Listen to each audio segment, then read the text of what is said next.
Let's take some time to talk about some of the improved outcomes for people with disabilities over the years and the milestones in disability rights history that led to some really dramatic changes. I'll share with you today from my perspective as a professional and also as the mother of a young adult with Down syndrome. I also want to give special thanks to the Joseph P. Kennedy Jr. Foundation, which oversees and supports our Letter Case program. The founder of the Kennedy Foundation was Eunice Kennedy Shriver, who was one of the early leaders in the disability rights movement in the U.S. and created Special Olympics. If you look at the life outcomes for people with genetic conditions over the past 50 years, the change is really dramatic. For example, if a parent in the U.S. found out that their baby was born with Down syndrome in 1960, physicians would often advise them to place their child in an institution. Parents usually told their family and friends that the baby died during childbirth. Back then, families were usually told that the child would only live to about 20. Only 50% of babies with Down syndrome survived past the first year back then, and parents were also told that children with Down syndrome could not read or write.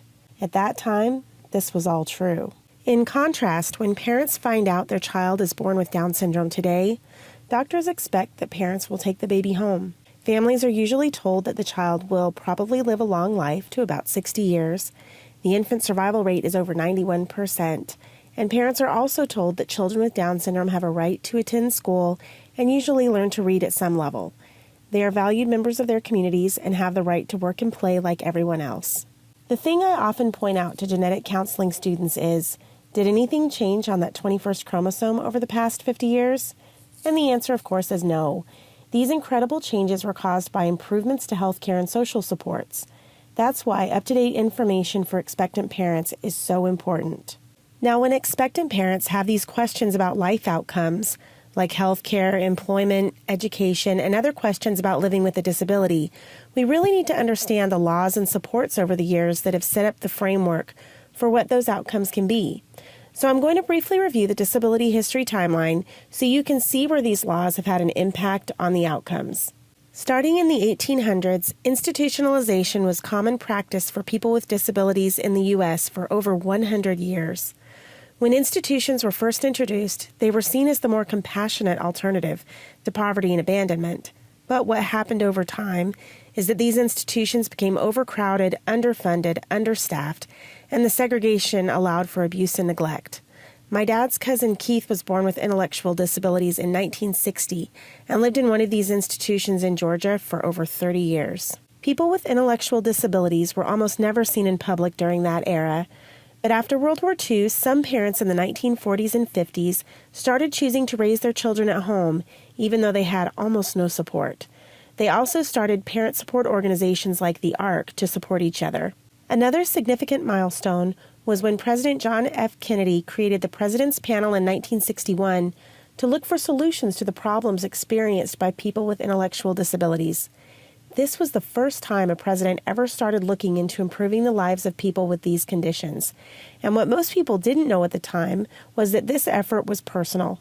President Kennedy actually had a sister, Rosemary, who had intellectual disabilities. In the early 1960s, President Kennedy's sister, Eunice Kennedy Shriver, also created Special Olympics to raise public awareness about their competence on the sports field. But her ultimate purpose was to bring people with intellectual disabilities out of the shadows. Another key milestone toward improving health care was when President Lyndon Johnson signed the Social Security Amendment of 1965. This amendment provides health care to people with disabilities and those who live in poverty through Medicaid. Even now, my son has access to Medicaid as a secondary health insurance because of this law passed over a half a century ago.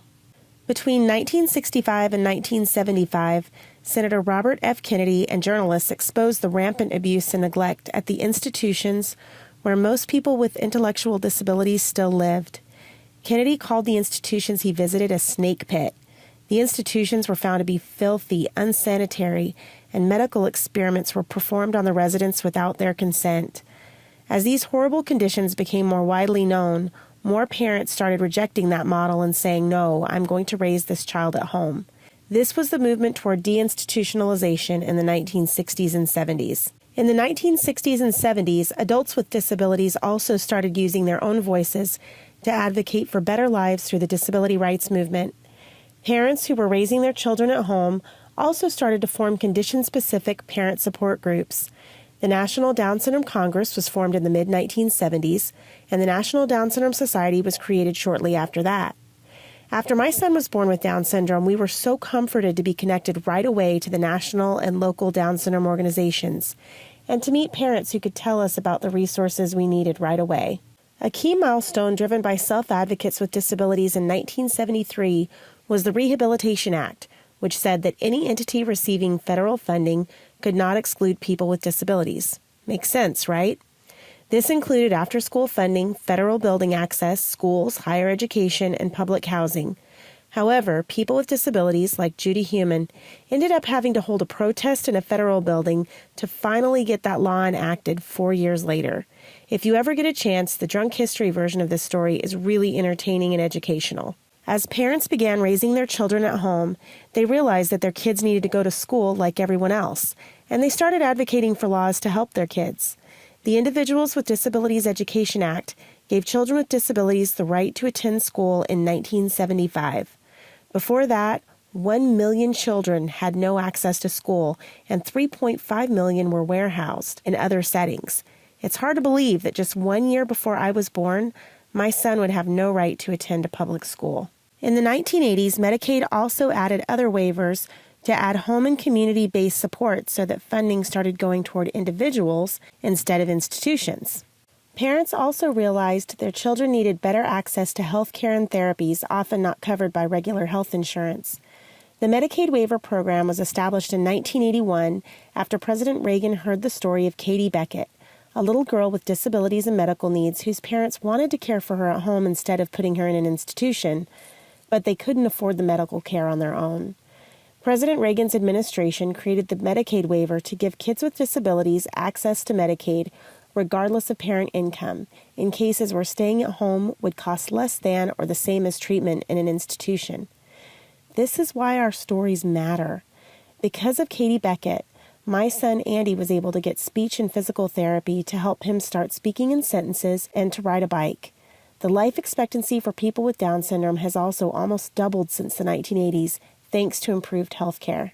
The Babydome Amendment is the name of an amendment to the child abuse law passed in 1984 in the United States.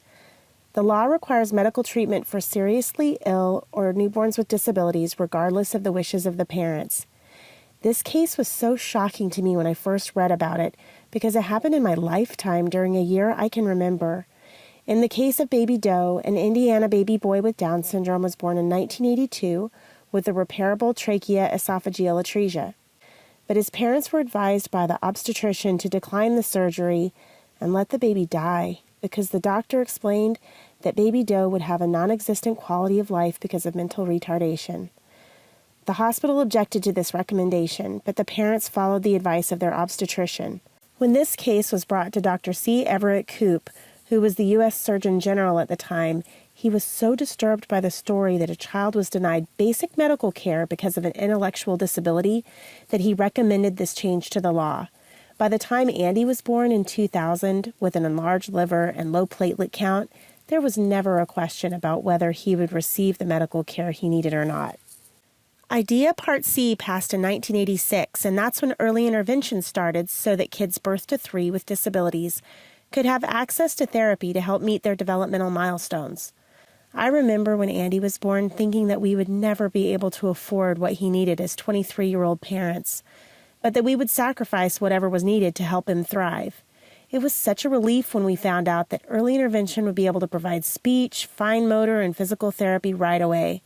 This is how Andy learned to feed himself, take his first steps, and use sign language. Then the Americans with Disabilities Act passed in 1990. The ADA is a civil rights law that prohibits discrimination against people with disabilities in all areas of public life, not just publicly funded resources. This includes jobs, schools, transportation, telecommunications, and all private and public places that are open to the general public. To get this law passed, disability rights advocates literally crawled up the stairs of the Capitol to demonstrate their point. It's amazing to me that it wasn't until my freshman year of high school that people with disabilities had a right to get into any public building where they might want to go. Because of the ADA, Andy can make the type bigger on his iPhone and use voice commands to communicate with friends and get adaptive timing accommodations at work. The U.S. Congress unanimously passed the Prenatally and Postnatally Diagnosed Awareness Act in 2008, though it was never funded. There was no requirement as part of this law, but it was supposed to fund $5 million per year for 5 years to establish a clearinghouse of balanced and up-to-date information about genetic conditions. This is still a huge problem in my work because testing and screening have surged forward without the patient and provider education infrastructure to support it. When the Affordable Care Act became fully functional in 2014, this was also a watershed moment for many people with disabilities because their conditions were by and large considered pre-existing conditions.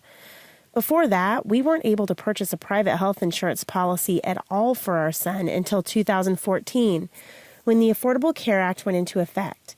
Before that, it was tremendously difficult for us when trying to get insurance as small business owners in a state where the Katie Beckett Medicaid waiver wasn't sufficiently funded.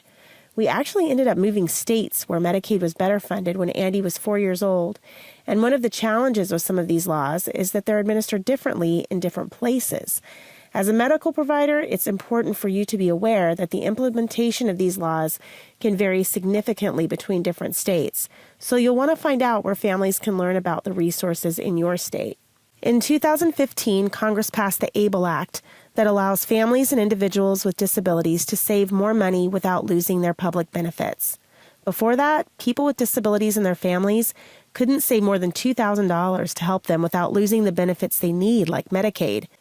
This meant that people with disabilities were often stuck in a cycle of poverty, particularly after the death of a parent. But now, we've been able to save over the past few years for Andy's future, and he's been able to save for himself with money he earns from his own job. All of these historic developments have helped improve the lives of people with disabilities, and they happened because families started raising their children at home, people with disabilities started claiming their own voices, and families and self-advocates started sharing their stories. This is how the outcomes for people with these conditions ended up improving dramatically over the past 50 years.